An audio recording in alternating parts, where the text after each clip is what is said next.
Jangan lupa like, komen, dan subscribe-nya. Semua berawal di kampus. Kenalin, saya Rizka. Aku punya 4 teman. Cynthia si Lola alias loading lambat yang kalau diajak ngomong mikirnya lama. Yun si Balem alias si badan lemu, yang setiap makan gak bisa berhenti. Andre si anak komputer, yang sehariannya dihabisin dengan barang-barang elektroniknya. Alex si pencari cinta, walaupun setiap hari PDK sama banyak cewek, tapi hasilnya selalu gatot alias gagal total. Kami adalah pendiri organisasi pecinta alam, saya sebagai ketua dan Andre sebagai wakil merangkap sebagai sekretaris, Yuyun sebagai bendahara, serta Cynthia dan Alex sebagai penyebar brosur, anggota pendukung. Kami merencanakan membuat acara di kampus agar dapat menarik anggota baru, karena organisasi ini adalah organisasi baru, dan agar organisasi kami dapat diberikan ruangan khusus di kampus. Kampus memberikan syarat untuk organisasi yang memiliki anggota lebih dari 20 orang, maka organisasi itu akan diberikan ruangan khusus. Kami masih memikirkan acara apa yang akan kami buat agar organisasi kami dapat dilihat mahasiswa dan mahasiswi lain. Aku pergi ke kantin dan teman-temanku sudah menungguku. Sesampainya aku taruh tasku di atas meja, lalu aku merebahkan kepala dan tanganku di atas meja. Lalu Alex bertanya, "Kenapa kamu kayak abis lari keliling komplek aja lu?" "Gua gak bisa tidur tadi malam." "Gimana mau tidur, sebelah rumah gua ada acara nikahan, acaranya sampai pagi." "Terus kapan lo ada yang nikahin?" saut Yuyun. "Besok kalau lo udah kurus," sautku. Aku dan yang lainnya langsung pada ketawa. Langsung aku memesan copi dengan nasi uduk. Saat makan kami sambil membahas rencana acara kami di kampus. Tetapi pembicaraan kami tidak ada yang berujung. Ujung-ujungnya kami hanya bercanda dan main-main. Setelah itu kami pergi ke kelas. Di kelas aku sambil menahan ngantuk. Tidak terasa kelas sudah habis. Di perjalanan pulang kami pergi ke warung kopi di pinggir jalan. "Gimana ini acara kita?" kataku. Lalu Andre menjawab, "Bagaimana kita pergi saja kemana gitu? Untuk acara di sana ada usul tidak yang lain? Kalau pergi ke gunung aja gimana?" kata Yuyun. "Iya bagus itu," kata Cynthia. Alex menjawab, "Kalau kita berkemah aja gimana di sana?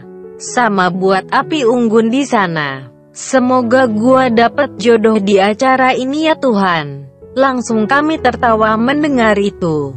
Kami saling bercanda di sana. Kami memutuskan untuk acara yang akan kami adakan adalah mendaki gunung dan berkemah di sana. Setelah itu kami membuat brosur untuk diedarkan di kampus untuk merekrut anggota baru. Kami menunjuk Andre untuk merancang brosur agar semenarik mungkin. Karena Andre punya bakat dalam mendesain yang kayak begituan. Andre memang yang paling banyak manfaatnya di sini. Setelah menemukan titik terang kami pun pulang ke rumah masing-masing. Aku menaiki motor Vespaku dengan perasaan senang. Ku kelilingi daerah rumahku sebelum pulang ke rumah. Aku dilahirkan di lingkungan keluarga yang masih kental dengan adat Jawanya. Ibuku dan ayahku adalah orang Yogyakarta. Sekarang tinggal di kota Mataram, Nusa Tenggara Barat. Ayahku adalah seorang seniman. Dia bisa sampai ke sini karena dulu kakekku ada tugas di sini. Ibu dan ayahku bisa bertemu saat ayahku kuliah di Yogyakarta. Ayahku adalah seorang pelukis yang cukup ternama di daerah sini. Dia sering dipanggil Bung Tejo. Rumah kami masih kental akan kesan Jawanya, dengan bahan rumah yang masih menggunakan banyak kayu. Di sana-sini masih dengan ukiran-ukiran yang kental akan budayanya. Ku parkirkan motorku dan aku pun masuk rumah. Di dalam rumah sudah terdengar tembang Jawa yang hampir setiap hari terdengar di rumahku. Jadi aku sudah terbiasa dengan lagu-lagu Jawa, yang bagi sebagian orang lagunya membuat bulu kuduk berdiri. Bagi yang sudah terbiasa sih enak-enak aja lagunya. Keesokan harinya, aku pergi dengan Andre untuk mencetak brosur yang telah dia buat tadi malam. Kita bertemu di kampus terlebih dahulu. Sesampainya di kampus, teman-temanku sudah pada nongkrong di tempat yang biasa kami berkumpul. "Halo guys," kataku. "Ayo, Dre, cetak brosurnya." Dia menjawab, "Bentar-bentar, ngabisin kopi dulu loh." Aku pun duduk dulu dan mengeluarkan handphoneku. Aku membuka sosial media dan di situ aku menemukan tempat yang menurutku cocok untuk acara kita besok. "Guys, lihat ini. Kayaknya cocok buat acara kita besok. Coba lihat," kata Yuyun. "Iya, lumayan sih tempatnya," kata Sinta. "Di sekitar sana juga ada yang menyewakan tenda. Jadi kita tidak repot bawa-bawa tenda segala dari sini." "Wah, mantap juga kalau gitu," kata Andre. Gimana pada setuju gak?" kataku. Setuju, saut mereka. "Udah, ayo Dre, kita cetak brosurnya biar bisa langsung disebar nanti siang," kataku. "Oke bos," meluncur, kata Andre. Kami pun menuju parkiran untuk mengambil motor. Di tengah perjalanan ke parkiran aku melihat mahasiswi yang berdiri di dekat motorku. Ia menggunakan baju panjang berwarna hitam. Di saat yang bersamaan Andre memanggil kawannya yang sedang duduk bersama pacarnya. Dia saat itu pandanganku teralihkan. Aku menengok ke arah temannya Andre. Saat aku melihat ke arah motorku kembali mahasiswi yang tadi dia sudah tidak ada. Aku pun sedikit kaget karena menghilangnya dia sangat cepat.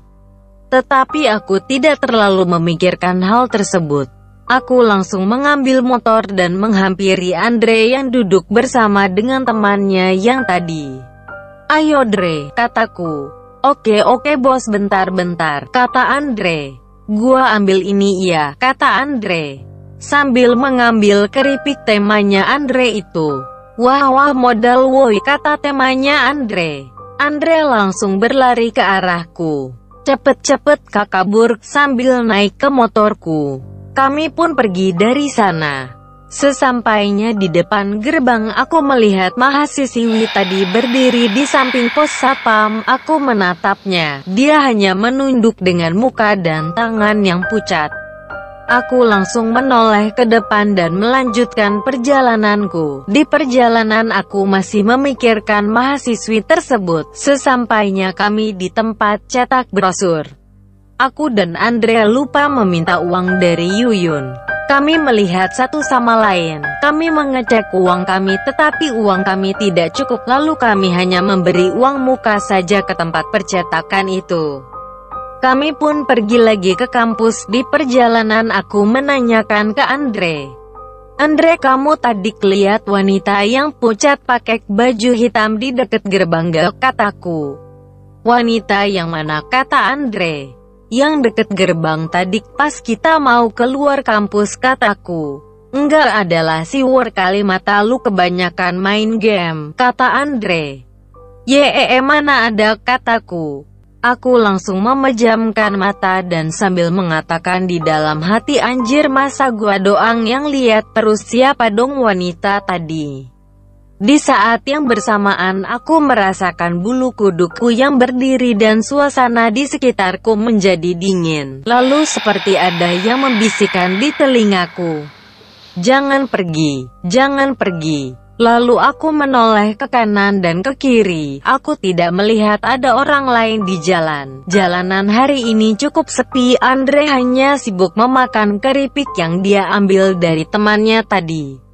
Sesampainya di kampus aku dan Andre langsung menuju ke kelas karena 15 menit lagi kelas akan dimulai. Setelah jam kampus telah usai, aku dan Cynthia pergi ke kamar mandi untuk buang air kecil.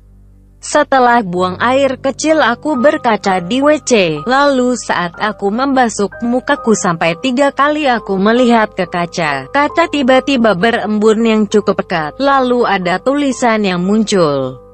Tulisan tersebut berbentuk kata, batalkan.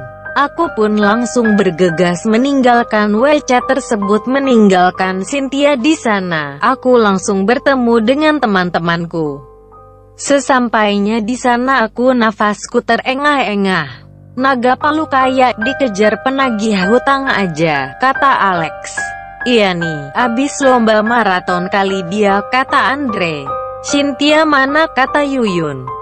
Aku yang dalam keadaan terengah-engah mengatakan, Yuyun di WC gua tinggal tadi. Di saat yang bersamaan ada yang memegang pundakku. Aku pun kaget saat aku melihat ke belakang, ternyata Yuyun. Parah lu ninggalin gua, kata Yuyun. Aku pun menanyakan kejadian tadi. Yun, kamu lihat ada tulisan yang ada di kaca WC tadi gak? Tulisan apaan? Aku gak lihat apa-apa nih, jawab Yuyun. Gua tadi lihat tulisan yang terbentuk sendiri di kaca WC, kataku. Lalu Alex memegang keningku sambil mengatakan, oh walah, pantesan kelamaan jomblo ternyata jadi suka menghayal, kata Alex. Lalu teman-temanku pada tertawa.